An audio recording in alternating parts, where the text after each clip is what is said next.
Halo guys, bertemu lagi bersama kami dengan channel YouTube 81. Jangan lupa subscribe. Di video kali ini saya akan membahas tentang film yang berjudul Mirasal Insal nomor 7 yang dirilis pada tahun 2013. Film ini berdurasi 2 jam 7 menit yang diangkat dari kisah nyata pada tahun 1972 di Korea Selatan, di mana saat itu hukum membedakan orang yang memiliki keterbelakangan mental untuk dijadikan tersangka. Singkatnya, film ini menceritakan kisah seorang ayah yang mempunyai keterbelakangan mental dituduh membunuh seorang gadis kecil di bawah umur, dan karena kasus itu dia dijatuhi hukuman mati. Baiklah, kita langsung saja simak videonya ya. Tapi sebelum itu jangan lupa subscribe dan pencet tombol loncengnya. Film ini dibuka dengan tokoh pertama kita yaitu Yesung. Di sini Yesung yang sudah besar ya, soalnya nanti film ini akan menceritakan peristiwa saat dia kecil. Lanjut, dia di sini bertemu dengan ayah angkatnya Pak Kepala Sipir Penjara, yaitu Jan Min Guan. Setelah bertemu dengan ayah angkatnya, dia menemui teman-teman bapaknya. Lalu dia berangkat ke persidangan. Ternyata Yesung ini menjadi jaksa dan akan mengungkap kasus dulu ayahnya yang dihukum mati, padahal dia nggak bersalah. Baiklah, kita kembali dulu ke Yesung kecil. Di sini kita dikenalkan ayah Yesung yang bernama Lee Yeon-gu. Ayah Yesung ini mempunyai keterbelakangan mental, tapi dia berusaha banget untuk jadi ayah yang baik dan nyenengin Yesung. Yesung ini ngefans banget pada Sailor Moon, dan saat di depan toko, dia lihat tas Sailor Moon, ingin membelinya, dan ayahnya bilang, tunggu bentar lagi, gajian. Tapi tas Sailor Moon itu keduluan diambil sama anak Pak Komisaris. Dan kemudian ayah Yesung masuk ke dalam toko sambil bilang, ini tas Yesung. Pak Komisaris yang melihat itu, dikira ayah Yesung mau menyakiti anaknya. Dan kemudian Pak Komisaris pun memukuli ayah Yesung. Besok paginya, ketika ayah Yesung kerja, anak komisaris itu menghampiri ayah Yesung dan ingin memberitahu di mana ada toko yang jual tas Sailor Moon lainnya. Dengan senang hati ayah Yesung mengikuti anak komisaris itu. Tapi di tengah-tengah perjalanan, anak itu terjatuh. Ayah Yesung yang ingin memberi pertolongan, ada seorang ibu-ibu yang mengetahui ini, dan dia salah paham tentang apa yang dilakukan ayah Yesung. Dari situlah masalah ini terjadi. Ayah Yesung pun ditangkap dan disuruh reka ulang kejadian. Di TKP sudah dipenuhi wartawan. Yesung juga ada di situ. Sialnya, bentuk pertolongan pertama yang dilakukan Yeon-gu disalahartikan oleh orang-orang. Ngasih nafas buatan dikira nyium. Buka celana untuk melancarkan sirkulasi udara dikira menelanjangi. Buruknya, polisi di sana memaksa Yeon-gu untuk melepas celananya dengan diiming-iming akan diketemukan dengan Yesung. Melihat itu warga ngamuk dan salah satu warga pergi menghampiri Yeon-gu dan menarik masker Yeon-gu. Disitulah baru Yesung tahu bahwa itu ayahnya. Polisi kemudian membawa Yeon-gu ke penjara dan dimasukkan Yeon-gu ke sel nomor 7. Di situ Yeon-gu bertemu dengan penghuni sel tahanan lama, yaitu Bong Sik si nabi pencopet, San Ho si napi sok pintar, Membon si napi mesum koplak, si bos mafia, dan si kakek aneh. Dan kemudian Yeon-gu memperkenalkan diri dengan detail. Saat tahu Yeon-gu dijatuhi hukuman mati, mereka semua terkejut. Suatu ketika di lapangan penjara, Yeon-gu melihat napi lain ingin menusuk si bos mafia. Tanpa berpikir panjang, Yeon-gu menghadangnya, dan akhirnya Yeon-gu lah yang tertusuk. Si bos mafia merasa berhutang budi dan dia ingin mengabulkan apapun permintaan Yeongu. Dan Yeongu hanya menjawab, "Iya Sung." Hari pun berganti dan terlihat para napi pun sedang disajikan hiburan lagu-lagu rohani. Dan di situ terlihat Yesung kecil imut berada di situ. Dan seketika itu Yesung kecil hilang di balik kerumunan. Dan ternyata Yesung dibawa ke dalam kardus dan berhasil dibawa ke sel nomor 7. Melihat putrinya, Yeongu langsung bergegas memeluknya. Dan kemudian Yesung bertanya kepada sang ayah, kenapa ayahnya dipenjara? Padahal ayahnya bukan orang jahat. Ayahnya malah menjawab, merekalah yang jahat. Mendengar jawaban itu, para napi pun keheranan. Kini tiba saatnya untuk Yesung kembali keluar dari sel. Tapi pas Yesung mau dikembalikan ke rombongan itu adalah rombongan Shaolin, bukan rombongan Qasidah Yesung. Lucu ya. Next, akhirnya Yesung ketahuan oleh ketua sipir. Ketika malam terjadi kebakaran dan saat itu ketua sipir yang dalam bahaya, tiba-tiba datang Yeongu untuk menolongnya. Dan akhirnya Pak Kepala Sipir pun selamat. Dan Yeongu terbaring lemas di ruang perawatan. Keesok harinya, Yesung mengunjungi ayahnya dan ditemani oleh gurunya yang cantik. Di situ gurunya menceritakan semua prestasi Yesung.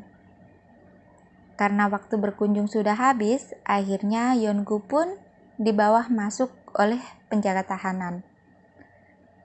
Karena Yesung masih rindu akan ayahnya, akhirnya Yesung pun menangis sambil memanggil-manggil ayahnya. Pak Ketua Sipir yang melihat itu hanya terdiam dengan wajah bimbang karena hal itu. Akhirnya Yesung terbaring di rumah sakit. Dia mohon kepada Pak Kepala Sipir untuk tidak dipindah kemana-mana. Bahkan dia minta dipenjara agar bisa bersama dengan ayahnya. Dan akhirnya Pak Kepala Sipir memberi kejutan untuk Yeongu. Dia menaruh kardus besar berlabel makanan. Dan ketika dibuka, kardus itu berisikan Yesung. Yang lainnya tampak panik dan kemudian dijelaskan oleh penjaga sel bahwa Yesung dikirim atas sepengetahuan kepala sipir. Dan Yesung pun jadi penghuni sel nomor 7. Dia begitu dekat dengan semua napi di sel nomor 7 tersebut. Di lain tempat, ketua sipir berusaha mempelajari kasus Yeongu. Di situ terdapat kejanggalan. Yeongu yang punya keterbelakangan mental tidak mungkin bisa menulis kesaksian tertulis sedetail itu. Pak Kepala Sipir pun menjemput Yesung di sekolah, dan rupanya Yesung diadopsi oleh Kepala Sipir. Tak lama kemudian, Yeongu mendapat kabar bahwa sidang keputusan dirinya akan diadakan sebentar lagi. Teman satu selnya pun kembali mempertanyakan gimana kejadian sebenarnya. Mereka heran kenapa gadis kecil tersebut bisa terjatuh. Dan akhirnya mereka melakukan reka ulang kejadian. Dan dari situlah mereka tahu gadis itu terpeleset dan kepalanya terbentur aspal dan tertimpa batu bata yang di atas warung tersebut. Dan semua kejadian disalahartikan sama polisi. Bahkan kepala sipir sampai datang ke ketua komisaris untuk menyatakan bahwa Yeongu tidak bersalah. Tapi ketua komisaris menjawab bahwa harus ada yang bertanggung jawab dalam kematian putrinya. Dan akhirnya hari sidang Yeongu tiba. Tapi sebelum dimulai, Yeongu ditemui oleh sang komisaris dan diancam kalau dia tidak mengakuinya, dia akan melakukan hal yang sama pada Yesung. Alhasil ketika ditanya hakim, Yeongu mengaku salah dan meminta maaf. Dengan hal itu, seketika ruangan sidang langsung ricuh dan kepala sipir langsung marah kepada Yeongu karena mengaku salah. Namun, Yeongu tidak ingin anaknya mengalami hal yang mengerikan. Jadi, dia memutuskan agar dirinya dihukum mati. Waktu pun berjalan, dan Yeongu menikmati kehidupan bahagianya di penjara, dengan sesekali dikunjungi Yesung. Dan Yesung pun kelihatan bahagia tinggal bersama kepala sipir dan istrinya. Hingga suatu hari Pak Kepala Sipir mendapatkan kabar bahwa sidang eksekusi Yeongu akan ditetapkan, yakni pada tanggal 23 Desember persis di hari ulang tahun Yesung. Karena tidak terima mendapatkan hukuman yang seharusnya tidak Yeongu dapatkan, akhirnya para napi membuat rencana untuk mengeluarkan Yeongu dari penjara. Mereka membuat balon besar, dan di saat pentas seni dari sekolah Yesung, di akhir acara mereka turun sambil mengajak penonton untuk bernyanyi bersama. Di saat itulah Yesung dan Yeongu pun keluar dan diikuti oleh penonton lainnya. Dan di luar penjara sudah ada balon besar yang dibuat teman satu selnya.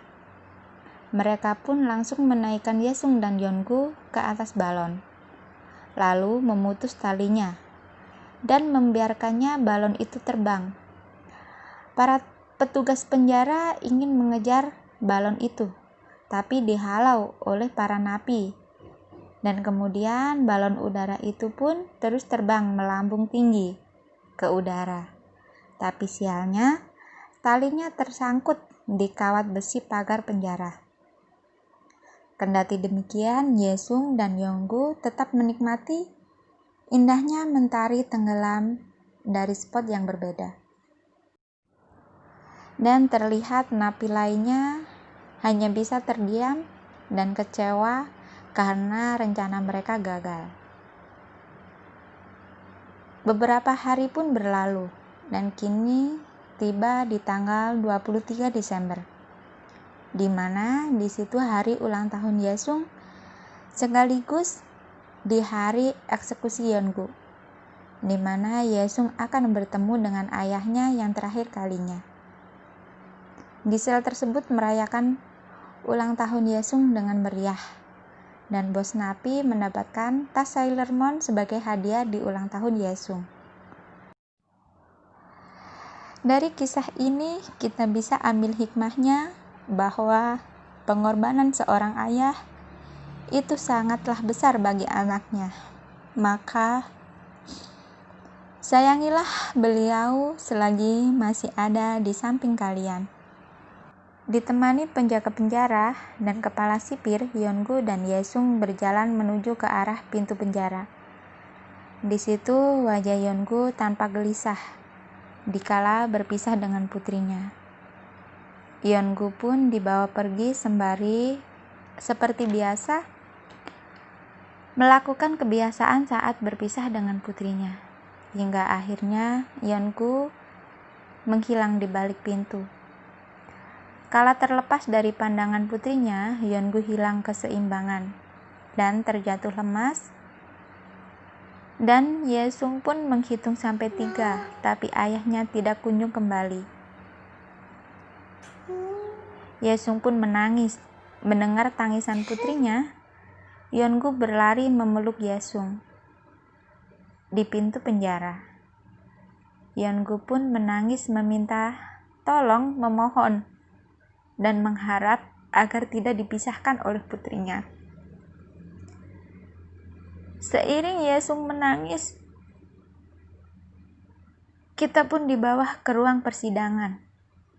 Di saat Yesung sudah dewasa, di situ Yesung pun menutup ceritanya, dan Yesung pun mengatakan bahwa dia berada di situ dalam rangka membela dan mengembalikan nama baik almarhum sang ayah yang telah difitnah dan diperalat oleh pihak-pihak yang tidak bertanggung jawab.